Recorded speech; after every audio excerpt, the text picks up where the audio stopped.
Bonjour à tous, dans cette vidéo je vais vous montrer ma nouvelle création. Il s'agit d'une enceinte Bluetooth et induction que j'ai fabriquée avec 100% de matériaux de récupération. Pour allumer l'enceinte, sur le côté, il y a deux interrupteurs à activer. Donc il faut allumer le gros interrupteur et le petit. Voilà, donc l'enceinte s'allume.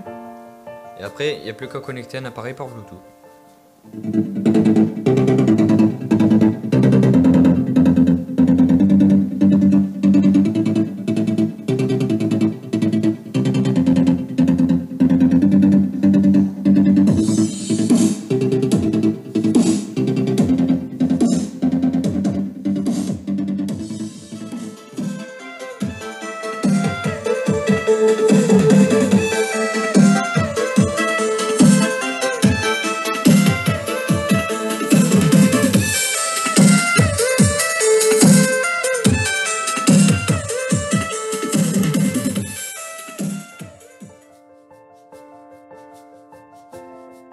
Et pour utiliser l'induction, on allume le gros interrupteur et on règle sur induction. Au niveau de l'émetteur, je mets la radio, je mets le son à fond et j'active le petit interrupteur aussi pour activer l'induction. Maintenant, il reste juste à poser l'émetteur sur l'enceinte.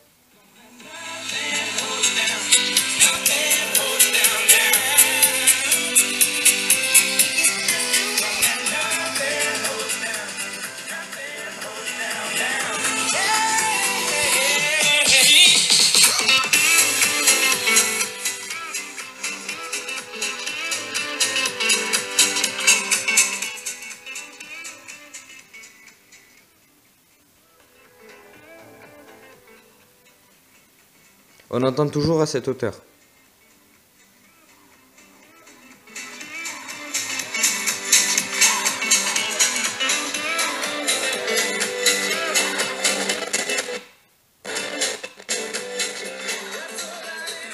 Et il y a aussi une prise jack à l'arrière qui peut être utilisée comme entrée de son.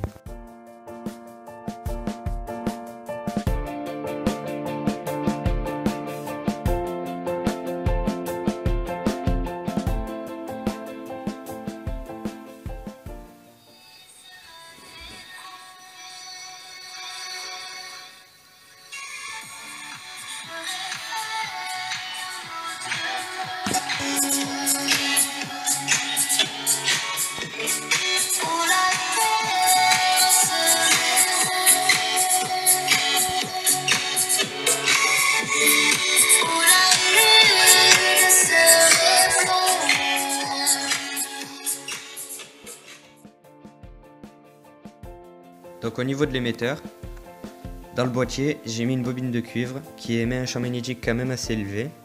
Ce champ magnétique, quand je pose le boîtier sur l'enceinte, il est reçu par la grosse bobine de cuivre qui vient d'une pompe à eau de lave-vaisselle. Voici de la récup. Cette bobine, elle reçoit par induction un signal électrique quand même assez faible, mais il est ensuite amplifié par la carte qui est ici, qui vient d'anciennes d'ordi qui ne marchaient pas, que j'ai réussi à réparer. Donc j'en ai profité, je les ai mises dans l'enceinte. Et donc l'ampli, il amplifie ce signal qui est directement envoyé aux haut-parleurs. Pour l'émetteur à induction, vous l'avez remarqué, j'ai utilisé un vieux téléphone qui ne servait plus à rien. Vu que la batterie d'origine elle avait éclaté, j'ai fait sortir les trois câbles qui correspondaient aux trois broches de la batterie. Les trois câbles ils vont à l'intérieur, ils sont direct reliés à une nouvelle batterie de téléphone qui remplace celle d'origine. Vu que j'ai ouvert le téléphone, j'en ai profité pour faire sortir deux câbles qui correspondaient aux deux bornes de l'haut-parleur. J'ai eu beaucoup de chance parce que l'haut-parleur il n'était pas direct branché à la carte et il n'était pas soudé. C'était deux câbles qui allaient vers l'haut-parleur. Donc du coup j'ai coupé les câbles, j'ai retiré l'haut-parleur et j'ai fait sortir les câbles qui vont à l'intérieur du boîtier. Et ils sont directement branchés aux deux prises jack. Et en allumant l'interrupteur, ça envoie le courant électrique dans la bobine de cuivre qui crée un champ magnétique pour l'émetteur à induction. Donc au niveau du Bluetooth, j'ai utilisé une enceinte Bluetooth qu'un ami à moi m'avait passé parce qu'elle marchait plus. Donc je l'ai mis à l'intérieur du caisson. Je l'ai fait sortir pour avoir l'utilité, pour garder l'utilisation des interrupteurs sur le côté. Donc l'enceinte Bluetooth, en fait, c'était les batteries qui étaient cramées. Donc j'ai dû remplacer les batteries, les nouvelles batteries sont dans tout ce bordel là. Donc voilà. J'ai ouvert l'enceinte, j'ai retiré le haut-parleur d'origine. C'est d'ailleurs le haut-parleur qui est en haut, c'est lui. Donc voilà. Et les câbles qui sortaient, qui allaient vers le haut-parleur. Donc du coup c'était le son en fait qui était reçu par Bluetooth. Donc c'était le voilà. Et du coup ce signal électrique je l'ai branché directement en entrée du deuxième ampli, qui va encore plus amplifier le signal. Et à la sortie de l'ampli, il y a le son quand même très fort et qui est directement envoyé dans les haut-parleurs.